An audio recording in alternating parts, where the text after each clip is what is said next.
छाया एकटक रॉकी को देखने लगती है। उसे तो कुछ समझ ही नहीं आता कि आखिर रॉकी कह क्या रहा है। छाया थोड़ा हिचकिचाहट में कहती है, सर ये आप। रॉकी अपनी जगह से खड़ा होकर छाया के पास जाता है और छाया के एक हाथों को पकड़कर उसकी आंखों में देखते हुए कहता है,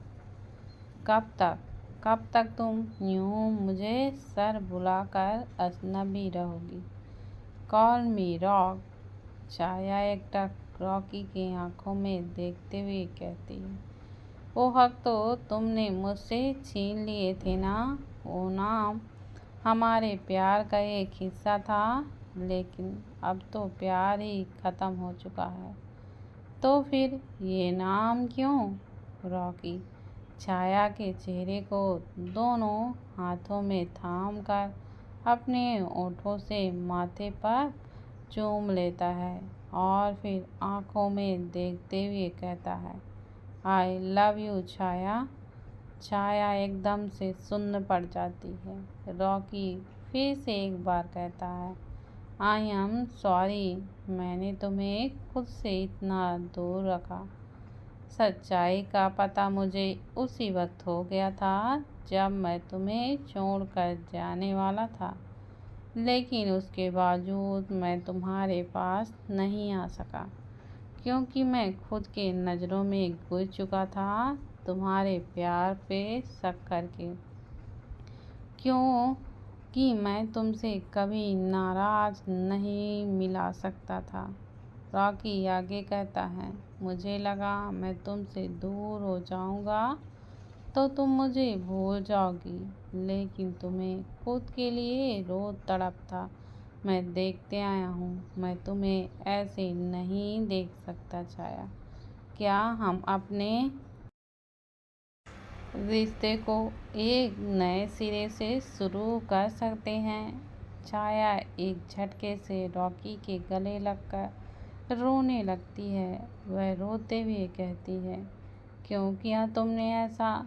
तुम्हें तो अच्छे से पता था ना कि मैं तुम्हारे बिना जी नहीं पाऊंगी। उसके बावजूद मुझे छोड़कर चले गए। तुम्हें नहीं पता मैंने किस तरह खुद को संभाला है। रॉकी छाया के बालों पर हाथ फेरते हुए शांति से कहता है, आई एम रियली सॉरी छाया। अब मैं तुम्हें कभी छोड़कर नहीं जाऊंगा। छाया कसकर रॉकी को पकड़ लेती है। रॉकी भी उसे टाइटली पकड़ लेता है। सुबह के वक्त दिव्या की आंखें धीरे धीरे खुलती हैं। आंखें खुलते ही उसे आदित्य दिखता है, जो कब से एकटक उसे ही देखे जा रहा था। दिव्या उससे मुंह फेरते हुए उठकर बैठ जाती है तो आदित्य सीधे जाकर दिव्या को गोद में उठा लेता है और वॉशरूम में चला जाता है। दिव्या बस हैरानी से उसे देखने लगती है। आदित्य दिव्या को शावर के नीचे खड़ा करके शावर ऑन कर देता है। दोनों की नज़रें अब एक दूसरे पर चली जाती हैं। आदित्य दिव्या के कमर को पकड़कर करीब खींच लेता है और एक हाथ उसके गालों पर रखते हुए कहता है, सवाल तब पूछना चाहिए जब जवाब मिलने की संभावना हो। तुम्हें पता है कि मैं बात उसी वक्त करता हूँ जब हमारे बीच कोई भी न हो, लेकिन इसके बावजूद तुम हर एक मेरी खामोशी को गलत क्यों ही समझ जाती हो। वाइफी शब्द सुनते ही दिव्या का दिल जोरों से धड़कने लगता है। वह अपनी बड़ी बड़ी आंखों से आदित्य को देखती रहती है। दोनों के ऊपर शावर का पानी कुछ इस हद से गिर रहा था कि शरीर को पूरा भिगो दे रहा था। आदित्य अपना हाथ हटाकर दिव्या को छोड़कर जाने लगता है। तभी दिव्या उसका हाथ पकड़ लेती है। मुझे आपकी खामोशी से डर लगता है। अनचाहे रिश्ते में जो हम बंधे हुए हैं ना, इस रिश्ते के टूटने से डर लगता है। आपकी जो आदत मुझे लग चुकी है, इस आदत के छूटने से डर लगता है। आदित्य पीछे मुड़कर दिव्या को देखने लगता है, जिसके चेहरे पर यह सब बोलते हुए बहुत डर दिख रहा था। आदित्य दिव्या के थोड़े करीब जाकर अपने दोनों हाथों से चेहरे को थामता है और उसकी आंखों में देखते हुए कहता है, डर तो मुझे भी लगता है। अपनी किस्मत से जन्म होते ही मेरी किस्मत ने मुझे अपनी माँ से दूर कर दिया। उसके बाद मेरे सारे परिवार को दूर कर दिया। ऐसे ही अगर किस्मत ने तुम्हें मुझसे दूर कर दिया तो इस बात से मुझे बहुत डर लगता है। आदत तो मुझे भी तुम्हारी लग चुकी है। इस आदत के छूटने पर मुझे भी डर लगता है। आदित्य आगे कहता है, वाइफी, मुझे पता है कि हमारी जिस तरह से शादी हुई, उसके बाद जो मैंने तुम्हें छोड़ने की बात कही थी, वह सब बातें अब भी तुम्हें इफ़ेक्ट करती हैं। लेकिन तब और अब में बहुत अंतर हो चुका है। चीज़ें बदल चुकी हैं, एहसास बदल चुके हैं और हमारा रिश्ता काफ़ी हद तक बढ़ चुका है। तुम मुझसे जुड़ चुकी हो, मैं तुमसे जुड़ चुका हूँ। दिव्या एकटक आदित्य की बातों को सुन रही थी। उसे ये बात सुनकर बहुत ही सुकून मिल रहा था। वह जिस बेचैनी और डर में थी, वह पल भर में ख़त्म हो चुका था।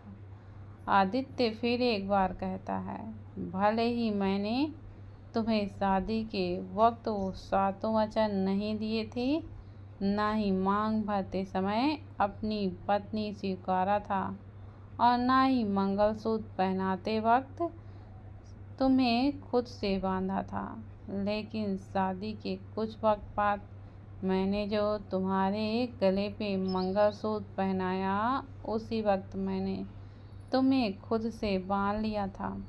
मांग में जो सिंदूर भरा, उसी वक्त मैंने तुम्हें अपनी पत्नी स्वीकार लिया था। सातों वचन मैंने उसी वक्त तुम्हें दे दिए, जब मंदिर में तुम्हारे साथ जाकर गोद में उठाकर मंदिर के साथ चक्कर लगाए। दिव्या को सारे पल आंखों के सामने नजर आने लगते हैं। जिस पल वह अनजान थी कि आदित्य ने उसे इस कदर अपना बना लिया था। आदित्य दिव्या के एकदम करीब आकर कहता है, हमारे मन मिल चुके हैं, एहसास भी मिल चुके हैं, जज्बात भी मिल चुके हैं। अब बस जिस्म और रूह का मिलना ही बाकी है। लेकिन इसके लिए तुम अब तैयार नहीं हो अभी। कहते हुए आदित्य फिर से एक बार दिव्या को छोड़कर वहाँ से जाने लगता है कि दिव्या फिर एक बार उसका हाथ पकड़ लेती है और कहती है, अगर मैं कहूँ कि मैं तैयार हूँ तो। आदित्य फिर एक बार दिव्या के पास जाकर उसकी आंखों में देखते हुए कहता है, नहीं वाइफी, तुम अब भी तैयार नहीं हो। तुम अब भी मुझ पर पूरी तरह से भरोसा नहीं कर पाई हो। तुम्हें अब भी लगता है कि मैं हमारे रिश्ते को तोड़ दूँगा। कुछ वक्त और इंतज़ार कर लेते हैं वाइफी, क्योंकि मैं नहीं चाहता कि जिस्म के मिलने के बाद हमारे बीच दूरियां आएं। दिव्या कुछ देर तक आदित्य की आंखों में देखती है और फिर एकदम से उसके गले लग जाती है। आदित्य दिव्या के भीगे पीठ पर हाथ रखता है। शावर का पानी आदित्य के सिर से होकर दिव्या के ऊपर पड़ रहा था। दोनों पूरी तरह से भीग चुके थे। पानी की हर एक बूंद उनके एहसासों को बढ़ाती जा रही थी। आदित्य और दिव्या दोनों ही आंखें बंद किए हुए थे इस वक्त। काफ़ी देर तक शावर के नीचे खड़े रहने से दिव्या ठंड से आदित्य के सीने में खुद को सिमटने लगती है। आदित्य को जब यह एहसास होता है तो वह तुरंत शावर को बंद कर देता है और दिव्या से अलग होने लगता है। तो दिव्या उसे और कसकर पकड़ लेती है। आदित्य धीरे से कहता है, वाईफाई चेंज कर लो, तुम्हें ठंड लग जाएगी। लेकिन दिव्या आदित्य की बातों को सुनकर और कसते हुए उसे पकड़ लेती है। आदित्य एक नज़र दिव्या को देखता है, फिर चारों तरफ नज़रें घुमाते हुए देखने लगता है। तभी उसे साइड में टॉवल दिखता है। वह आंखें बंद करते हुए दिव्या की साड़ी को निकालने लगता है। आदित्य के ऐसे करते ही दिव्या सिरहते हुए आदित्य से और ज़्यादा चिपक जाती है। आदित्य अब दिव्या के ब्लाउज के बटन खोलकर उतार देता है। आदित्य के हाथ अब दिव्या के ब्रा के हुक को खोलने लगती हैं। कुछ वक्त में दिव्या की ब्रा नीचे होती है। दिव्या की अपर पार्ट अब पूरी तरह से नेक्ट हो चुकी थी। आदित्य टॉवल को लेकर दिव्या को ढक देता है। उसके बाद अपनी आंखें खोलकर दिव्या को देखने लगता है, जिसके गाल पूरी तरह से लाल हो चुके थे और वह शर्मा रही थी। आदित्य झुककर दिव्या के कान में धीरे से कहता है, अब तक तो मैंने तुम्हारे जिस्म को देखा ही नहीं है, तो वैसा हाल हो गया है। जब मैं देखूंगा तो क्या होगा।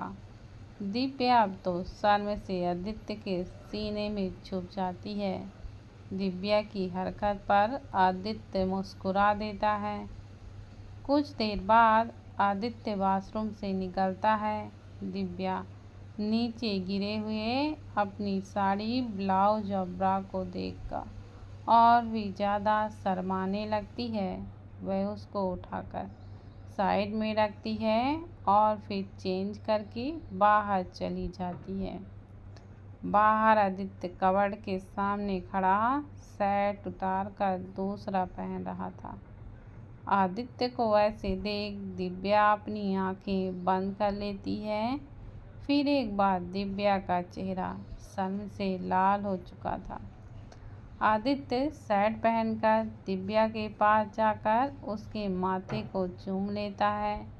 फिर बारी बारी से दोनों गालों को चूम लेता है और फिर उसकी आंखों में देखते हुए कहता है, तुम्हारा यूं शर्माना थोड़ा सा संभाल कर रखना वाइफी। मन का भरोसा नहीं, कब क्या करने का करे। आदित्य अब दिव्या से दूर होकर रेडी होने लगता है। दिव्या आदित्य के बातों को अच्छी तरह से समझ चुकी थी। दिव्या खुद को नॉर्मल करते हुए आदित्य के पास जाकर कहती है, आप नीचे नाश्ता करने नहीं जाएंगे? आदित्य आईने पर देखते हुए कहता है, तुम क्या चाहती हो? तो दिव्या एकदम से कहती है, हम चाहते हैं कि आप अपने परिवार के साथ ही नाश्ता करें। आदित्य दिव्या को खून खींचकर अपने आगे कर लेता है और पीछे से पकड़कर आईने में देखते हुए कहता है, ठीक है, लेकिन उससे पहले तुम तैयार हो जाओ। दिव्या मुस्कुराते हुए सिंदूर की डिब्बी उठाती है और खोलकर आईने से आदित्य को देखने लगती है। आदित्य दिव्या के आगे आकर सिंदूर लेकर दिव्या की मांग भर देता है। दिव्या सिंदूर की डिब्बी को बंद करके रखती है। आदित्य अपना हाथ दिव्या की तरफ बढ़ा देता है तो दिव्या मुस्कुराते हुए उसका हाथ थाम लेती है। अब दोनों कमरे से निकल जाते हैं। सीढ़ियों से होते हुए दोनों एक दूसरे का हाथ पकड़कर नीचे उतर रहे थे। डाइनिंग टेबल पर बैठे सभी की नज़र दोनों पर पड़ती है तो एक सुकून भरी मुस्कुराहट सबके होठों पर आ जाती है। वहीं से शहर से दूर एक बड़ी सी जमीन पर साम्राज्य फैला हुआ था। उस बड़े से साम्राज्य का मालिक रुद्राज सूर्यवंशी अपने बड़े ही विला के कमरे में चेयर पर एक पैर के ऊपर दूसरा पैर करके बैठा था। उसके सामने चेयर पर एक आदमी रस्सी से बंधा हुआ था। उसकी हालत हद से ज़्यादा बदतर थी। एक बॉडीगार्ड आकर उस आदमी के सामने कुछ पेपर्स रखता है। वह आदमी नफरत से रुद्राज को देखकर कहता है, चाहे कुछ भी कर लो, मैं अपनी प्रॉपर्टी तुम्हें नहीं दूंगा। रुद्राज डेविल स्माइल देते हुए बॉडीगार्ड को कुछ इशारा करता है तो वह बॉडीगार्ड किसी को कॉल करता है। कुछ ही पल में एक दूसरा बॉडीगार्ड एक लड़की का बाल पकड़कर खींचते हुए लेकर आता है और आगे ढकेल देता है। वह लड़की जाकर सीधे रुद्राज के सामने गिरती है। रुद्राज लड़की को पकड़कर अपनी गोद में बिठाता है और उसके चेहरे से होते हुए शरीर पर हाथ फेरते हुए कहता है, कितने नाजुक से इसे पाला है तुमने, पर तुम्हारी एक गलती इस नाजुक की इज्जत पर आ सकती है। अगर मैंने इसे छूना शुरू किया तो फिर एक हफ्ते तक मेरे बिस्तर से नीचे नहीं उतर सकती। वह लड़की अब डर से कांपते हुए अपने पापा को देखने लगती है। वहीं सामने बैठा आदमी गुस्से से रुद्राज को ही देख रहा था। रुद्राज लड़की के होठों को सहलाते हुए कहता है, जाने मन, उफ, ये क्या बोल दिया, मेरी जाने मन तो कोई और है। अच्छा सुनो, अपने इस बाप को समझाओ, बहुत दिनों से मुझे परेशान करके रखा हुआ है। इससे कहो कि ज़्यादा परेशान ना करे, वरना फिर सारी परेशानी तुम्हें झेलनी पड़ेगी। सामने बैठा आदमी गुस्से से चिल्लाता है, नामर्द, मेरी बेटी से क्या बात कर रहा है? अगर हिम्मत है तो मुझसे बात कर। रुद्राज गुस्से से गन निकालकर उस आदमी के पैर पर शूट कर देता है। वह लड़की और ज़्यादा डर से कांपने लगती है। उस आदमी के पैरों से झरझर खून बहने लगता है। रुद्राज, नामर्द बोलकर तूने बहुत बड़ी गलती कर दी है। मर्दानी गिनी देखनी है ना तुझे, अब मैं दिखाता हूँ। रुद्राज लड़की को उठाकर खड़ा होता है और लड़की को खींचते हुए लेकर बेड पर फेंक देता है। वह आदमी अपने सामने अपनी बेटी की इज्जत पर आँच आते देख गिड़गिड़ाते हुए कहता है, प्लीज़ उसे कुछ मत करना, जो करना है मेरे साथ करो। लेकिन रुद्राज उसकी बात न सुनकर अपनी शर्ट निकालकर फेंक देता है। वह लड़की अब डर से सिकुड़ने लगती है। रुद्राज लड़की का पैर पकड़कर खींच लेता है और उसके ऊपर आकर गर्दन पर जोर जोर से उसे काटने लगता है। वहीं लड़की दर्द से चिल्ला उठती है। तभी वह आदमी जोर से चिल्लाता है, तुम्हें मुझसे जो भी चाहिए, मैं सब कुछ देने के लिए तैयार हूँ। रुद्राज रुककर डेविल स्माइल देता है और लड़की के गाल को थपाते हुए कहता, यू आर वेरी लकी। बोलते हुए रुद्राज लड़की के ऊपर से हटकर अपनी शर्ट पहनकर फिर से आदमी के सामने वाले चेयर पर बैठ जाता है। बॉडीगार्ड्स उस आदमी के हाथों की रस्सियां खोल देता है तो वह आदमी जल्दी से सारे पेपर्स पर सिग्नेचर कर देता है। रुद्राज पेपर्स को लेकर कमरे से बाहर निकल जाता है। वह आदमी खड़ा होकर लड़खड़ाते हुए उस लड़की के पास जाता है और उसे बुलाने लगता है। वह लड़की बेड से उठकर अपने पापा के गले लगकर रोने लगती है। वहीं रुद्राक्ष अपने कमरे में जाता है। कमरे में दो बड़ी सी तस्वीरें थीं, जिसमें एक दिव्या की और दूसरी आदित्य की। रुद्राक्ष दिव्या की तस्वीरों को देखते हुए कहता है, क्या देवर, और कितना तड़पाओगी मुझे? मैं तुम्हें पाने के लिए बेकरार हूँ। फिर आदित्य की तस्वीर की तरफ देखकर एकदम गुस्से से कहता है, आदित्य सिंघानिया, तुमने मेरी जाने मन को अपना बनाकर बहुत ही बड़ी गलती कर दी है। दुश्मनी तो बहुत पहले से थी, लेकिन अब यह हद से ज़्यादा बढ़ चुकी है। मुझे तेरे नाम से भी नफरत है। वहीं दिव्या गार्डन पे बैठी हुई आदित्य के हर एक बातों को याद करके मुस्कुरा रही थी। उसको यूं बिना मतलब मुस्कुराता देख अनुज अजीब नज़रों से देखने लगता है। अनुज जल्दी से जाकर दिव्या के साथ बैठकर सिर पर हाथ रख चेक करने लगता है। फिर गले पर हाथ रखता है तो दिव्या कंफ्यूज सा होकर पूछती है, ये आप क्या कर रहे हैं?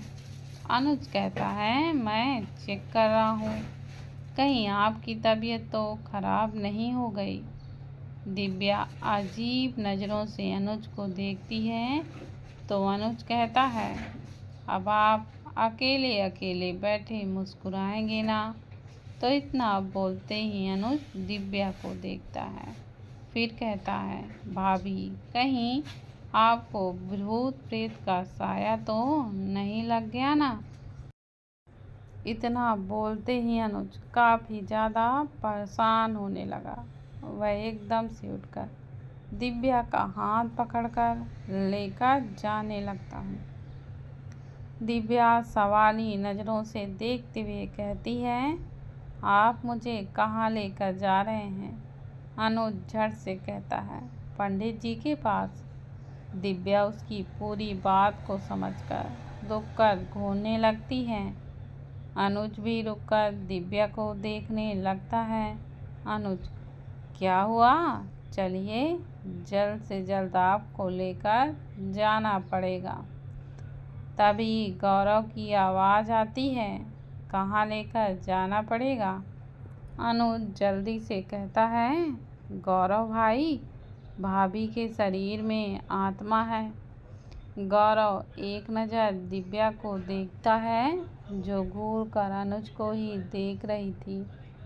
गौरव समझ जाता है कि जरूर अनुज ने अनाप शनाप सोच लिया होगा। वह भी अनुज को घूर कर देखने लगता है। अनुज अब दोनों को देखने लगता है। गौरव वार्निंग देते हुए कहता है, अगर अभी तूने भाभी को परेशान करना नहीं छोड़ा तो मैं आदि को बता दूंगा कि तुम उसकी क्यूट सी वाइफ को परेशान कर रहे हो। अनुज झट से दिव्या का हाथ छोड़ देता है। वहीं दिव्या गौरव की बात सुनकर उसे ही देखने लगती है।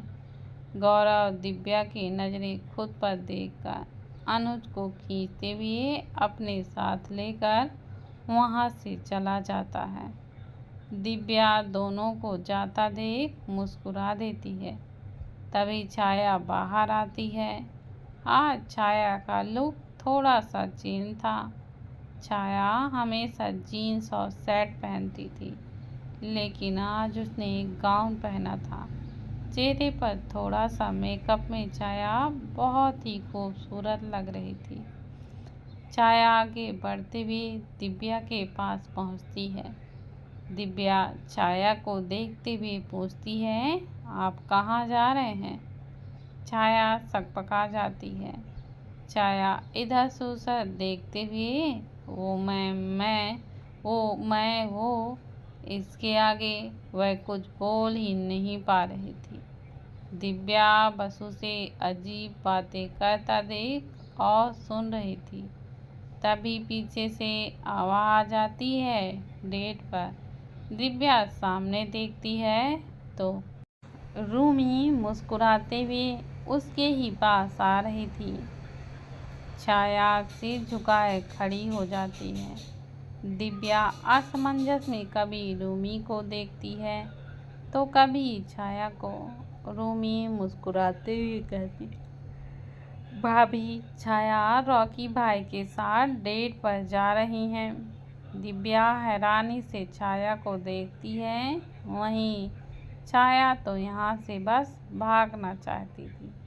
दिव्या देख तो हैरान रहती है, फिर कुछ सोचते हुए मुस्कुरा कर कहती है, अच्छा, तो उस दिन आपने मुझसे झूठ बोला। छाया तुरंत कहती है, सॉरी मैम, बट उस वक्त बताना मुझे सही नहीं लगा, क्योंकि हमारा रिश्ता ही कुछ ऐसा था। दिव्या मुस्कुराते हुए, कोई बात नहीं। दिव्या अपनी आंखों का काजल लेकर छाया को लगा देती है और कहती है, आप बहुत प्यारी लग रही थी, किसी की नज़र न लग जाए। छाया दिव्या को देखकर बस मुस्कुरा देती है कि अचानक छाया का फ़ोन रिंग होता है। यह रॉकी का कॉल था। छाया मुस्कुराते हुए कॉल रिसीव करके साइड में बात करती है। उधर से रॉकी कुछ बोलता है तो छाया उदास सा चेहरा बना लेती है। छाया कॉल को कट करती है। उसे यूं उदास देखकर दिव्या पूछती है, क्या हुआ? छाया उदास होकर कहती है, रॉक ने कहा है कि वो बिजी है, सर को ऑफिस में ज़्यादा काम है। दिव्या को छाया को उदास देखकर बुरा लगता है। कुछ देर तो वह वैसे ही खड़ी रहती है, लेकिन एकदम से उसे कुछ याद आता है तो वह अपना फ़ोन निकालकर आदित्य को कॉल करती है। पहली और दूसरी बार में आदित्य का कॉल रिसीव नहीं करता है तो दिव्या मायूस हो जाती है। तभी आदित्य का रिटर्न कॉल आता है। दिव्या मुस्कुराते हुए कॉल रिसीव करती है। हाँ बोलो, उधर से आवाज़ आती है। दिव्या थोड़ी मायूसी में जवाब देती है, हमें कहीं जाने का मन कर रहा है। आदित्य तुरंत बोलता है, ठीक है, मैं बॉडीगार्ड को बोल दूंगा, तुम्हें जहाँ जाना है वहाँ लेकर चले जाएंगे। आदित्य ऐसा जवाब सुनकर दिव्या का मुंह बन जाता है। वह कहती है, हमें आपके साथ जाना है। दिव्या के यह बोलते ही बिल्कुल शांति छा जाती है। कुछ देर बाद उधर से आदित्य बोलता है, ठीक है, मैं आ रहा हूँ। यह सुनते ही दिव्या खुश हो जाती है और कॉल कट करके छाया को देखकर थम्स दिखा देती है। छाया का फ़ोन फिर से एक बार रिंग होता है। छाया कॉल रिसीव कर बात करके कॉल कट कर देती है और दिव्या को देखकर कहती है, थैंक यू मैम। छाया वहाँ से चली जाती है। रूमी बस उसे जाता हुआ देख रही थी। वह एकदम से कहती है, मुझे ही प्यार करने में इतनी बड़ी सज़ा क्यों मिली? दिव्या रूमी के कंधे पर हाथ रखकर कहती है, जिंदगी ने आपको और एक मौका दिया है तो आप उसे अपना क्यों नहीं लेती? रूमी कंफ्यूज सा दिव्या को देखने लगती है। दिव्या रूमी के गालों पर हाथ रखकर कहती है, हमें पता है कि किसी और के बच्चे को कोख में रखकर किसी और को अपनाना थोड़ा सा मुश्किल है। हम गौरव को इतना तो जान ही गए हैं, जो वह कहते हैं वह करते भी हैं। उन्हें एक बार अपना कर देखिए तो वो कभी आपको शिकायत का मौका नहीं देंगे। रूमी एकदम से हैरान रह जाती है। दिव्या उसके चेहरे को देखकर मुस्कुराते हुए कहती है, अनुज को सब कुछ पता था तो उन्होंने मुझे बता दिया। दिव्या या रूमी और कुछ बोल पाते उससे पहले ही आदित्य की कार आकर रुक जाती है। दिव्या रूमी को देखकर कहती है, ठीक है हम चलते हैं। यह बोलकर दिव्या कार की तरफ बढ़ जाती है। वहीं रूमी दिव्या को देखकर उसकी बातों को सोचने लगती है। दिव्या पीछे जाकर बैठ जाती है। आदित्य सवाली नज़रों से उसे देखता है। दिव्या समझ जाती है कि आदित्य उससे क्या पूछना चाहता है। दिव्या अपने सिर को आदित्य के कंधे पर रखकर कहती है, हमें एक खूबसूरत सी जगह जाना है जहां आपके और मेरे सिवाय सिर्फ एक खामोशी हो। आदित्य एक नज़र दिव्या को देखकर ड्राइवर को कुछ इशारा करता है। आदित्य के इशारे को समझकर ड्राइवर कार चला देता है। कुछ वक्त कार चलते हुए एक जगह रुक जाती है। दिव्या कार के नीचे उतरती है। आदित्य भी बाहर आता है और दिव्या का हाथ पकड़कर वहाँ ले जाने लगता है। दिव्या को यह जगह थोड़ी सी जानी पहचानी सी लग रही थी। वह थोड़ा दिमाग पर जोर डालती है तो उसकी आंखें हैरानी से बड़ी हो जाती हैं। ये वही जगह थी जहां दिव्या शादी के कुछ वक्त बाद भाग कर आई थी, जहां आदित्य ने उसे पकड़ा था। इस वक्त दिव्या को यह जगह बहुत पसंद आई, इसलिए उसने इस जगह की बहुत सारी तस्वीरें भी ली थी। दिव्या इस जगह में फिर से आना चाहती थी, लेकिन उसे कभी मौका ही नहीं मिला। आदित्य दिव्या को लेकर ढलान में बैठ जाता है। दिव्या भी आदित्य के साथ बैठ जाती है। दिव्या आदित्य को देखते हुए पूछती है, आपको कैसे पता कि मुझे यह जगह पसंद है?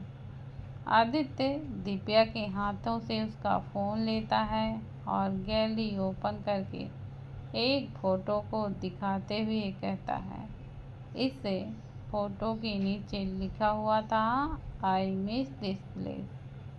दिव्या यह देखकर मुस्कुरा देती है। आदित्य दिव्या को वापस फ़ोन देता है।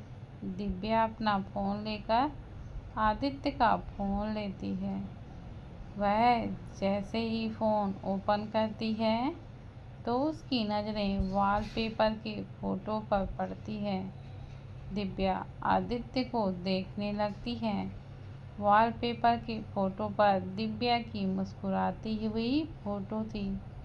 दिव्या को इस तरह देखता पाकर आदित्य दिव्या की तरफ झुककर माथे को चूम लेता है। दिव्या आदित्य के ऊपर बैठ जाती है और उसके सीने से लग जाती है। वहीं दूसरी तरफ छाया रॉकी के ऊपर बैठी सीने से लगी हुई थी। दोनों की नज़रें आपस में मिली हुई थीं। एक दूसरे को देखने की इतने दिन की तरफ आज दोनों मिटा रहे थे। रॉकी अपने हाथों से छाया के चेहरे को छूते हुए कहता है, छाया कैन यू किस यू? छाया पलकें झपकाती है और शर्माते हुए नज़रें झुका लेती है। रॉकी छाया को यूं शर्माते देखकर मुस्कुरा देता है। रॉकी अब धीरे धीरे छाया की तरफ झुकने लगता है। छाया की धड़कन एकदम से तेज हो जाती है। वह अपनी नज़रों को ऊपर तक नहीं उठाती। होठों के थोड़े टच होते ही छाया कसकर आंखें बंद करते हुए रॉकी को कसकर पकड़ लेती है। रॉकी छाया के होठों को अपने गिरफ्त में ले लेता है और काफ़ी फैशन के साथ किस करने लगता है। रॉकी छाया के कमर को जकड़ते हुए किस करने लगता है। धीरे धीरे दोनों की किस डीप और इंटेंस होती लगती है।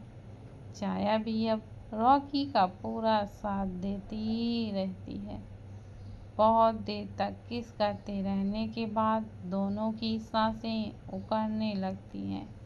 रॉकी छाया के होठों को छोड़कर उसकी गर्दन पर मुंह छुपाए सांस लेने लगता है। वहीं छाया के हाथ अब रॉकी की पीठ से होते हैं।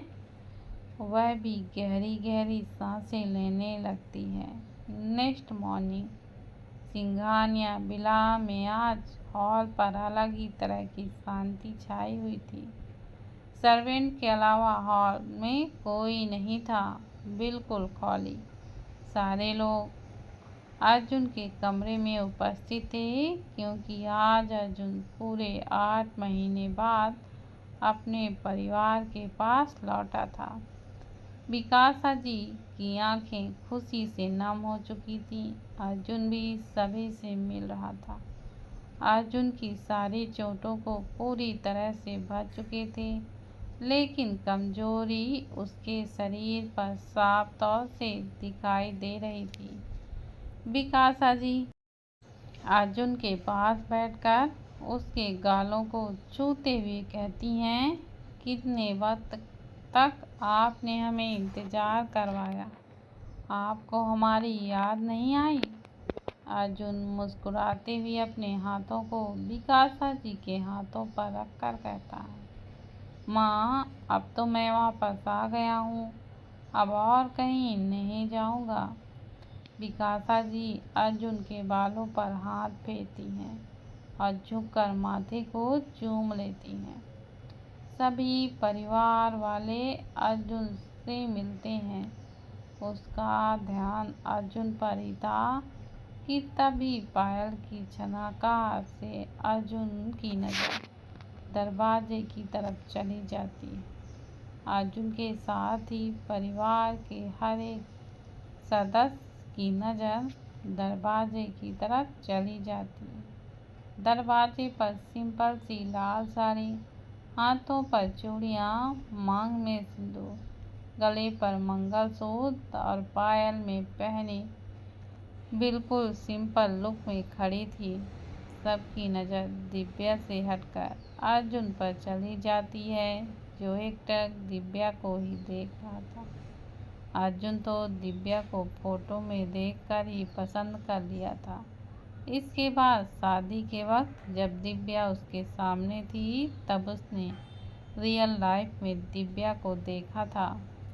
और आज पूरे 8 महीने बाद तो अर्जुन दिव्या में ही पूरी तरह से खो गया था। अर्जुन को इस वक्त बस दिव्या ही दिख रही थी, उसके अलावा कुछ और नहीं। विकासा जी को अर्जुन के नज़रों में दिव्या को पाकर बहुत ही ज़्यादा बेचैनी होने लगती है। आखिर में बेचैनी तो होनी ही थी। दिव्या अर्जुन की पहली जो पसंद थी। अगर अर्जुन के किसी शब्द ने दिव्या के बने रिश्ते को तोड़ दिया, तो विकासा जी यह शायद ही कभी बर्दाश्त कर पाती। दिव्या की वजह से ही तो आदित्य इतना बदला था। अगर दिव्या उससे दूर हुई तो आदित्य फिर एक बार पहले की तरह अकेले में जीने लगेगा। विकासा जी की बेचैनी को पृथ्वी अच्छी तरह से समझ रहे थे। पृथ्वी विकासा जी के कंधे पर हाथ रखकर शांत करने का इशारा करते। वहीं अनुज और गौरव भी, उसकी नज़र भी अर्जुन पर टिकी हुई थी। वैसे तो अर्जुन सबसे ज़्यादा अर्जुन से टच था, लेकिन अब उसे दिव्या का अर्जुन का होना बहुत रास नहीं आ रहा था, क्योंकि अनुज ने भी दिव्या और आदि का बॉन्डिंग देखा था, जो उसे बहुत अच्छा लगता था। दिव्या की नज़र पहले तो अर्जुन पर थी, लेकिन अर्जुन के नज़रों को खुद पर पाकर दिव्या काफ़ी ज़्यादा अनकंफर्टेबल होने लगती है। दिव्या रूही के बगल में सिर झुकाए खड़ी हो जाती है। वहीं अर्जुन अब भी बस दिव्या को ही देख रहा था। अचानक ही अर्जुन की नज़र दिव्या की मांग पर चली जाती है। उसके बाद वह दिव्या के गले में पहना हुआ मंगलसूत्र देखता है। दिव्या को सुहागन रूप में देखकर अनुज काफ़ी ज़्यादा कंफ्यूज हो जाता है, क्योंकि अर्जुन को अच्छी तरह से याद था कि उसकी शादी दिव्या से नहीं हुई थी। अगर शादी ही नहीं हुई तो दिव्या सुहागन रूप में क्या कर रही है, वही सवाल उसके मन में उठने लगता है। अर्जुन सवाली नज़रों से तरुणा देवी को देखते हुए कहता है, दादी, ये दिव्या की मांग में सिंदूर और गले में मंगलसूत्र क्यों है? अर्जुन के सवाल से सभी लोग दिव्या को देखने लगते हैं। दिव्या का हाथ अपने आप ही मंगलसूत्र पर चला जाता है। वह अपने मंगलसूत्र को कसकर पकड़ लेती है, जैसे उससे कोई उसका मंगलसूत्र छीन रहा हो। अर्जुन भी यह सब देख लेता है। अर्जुन फिर एक बार सवाल करता है, हमारी शादी तो नहीं हुई थी, तो फिर? अर्जुन उसके आगे कुछ बोलता। तरुणा देवी तुरंत कहती हैं, दिव्या की शादी हो चुकी है अर्जुन। अर्जुन पूरा शॉक्ड हो जाता है। वह वैसे ही हैरानी से कहता है, दिव्या की शादी हो चुकी है? पर किससे? विकासा डर और बेचैनी से पृथ्वी का हाथ कसकर पकड़ लेती हैं। वहीं दिव्या भी कसकर अपने मंगलसूत्र को पकड़ लेती है।